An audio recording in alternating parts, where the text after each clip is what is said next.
মোহনা আমার সাথে নেশা করতে ওরকম বিষয় না। সঙ্গদোষে লোহাবাসে আছে না একটা বিষয়, স্বামী যেই রাস্তায় চলবে বউ তো পিছু পিছু পিছু ওই রাস্তায় চলবে, কতটুকুই। মামুন ভাইয়ের কথা আমাদের কথা একদম মাথার উপর দিয়ে যায়। বিশ্বাস করেন, এটা কি বইয়ের প্রশংসা নাকি হচ্ছে বইয়ের নামে ইনডিরেক্টলি বদনাম করা হলো, যাতে বাসায় গিয়ে রাতে বলতে পারে না বউ আমি তো আসলে ওইভাবে তোমাকে নিয়ে কিছু বলি নাই। বই সে সে বললো যে সঙ্গদোষে লোহাও ভাসে।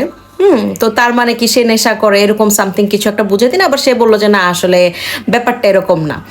আসলে আমার কথা হয়েছে ভাই, আমরা তো আম জনতা, ব্যাপারটা কেমন আপনি যদি আমাদেরকে একটু বুঝায় বলতেন তাহলে ধরেন আমরাও বুঝতাম। আপনি জেল থেকে বের হয়েছেন, বের হওয়ার পর আপনার একটা জিনিস আমার ভীষণ ভালো লাগলো, আপনার মোহনার প্রতি আপনার ভালোবাসা বিন্দু মাত্র কমে নাই ভাই, বিন্দু মাত্র না। আপনি জেল থেকে বের হয়ে আপনার ফার্স্ট লাইভের মধ্যে এসে বলছেন যে মোহনা আজকে তোমার বার্থডে, হ্যাপি বার্থডে। আমি মনে করি প্রতিটা জামাইয়ের এরকম হওয়া উচিত।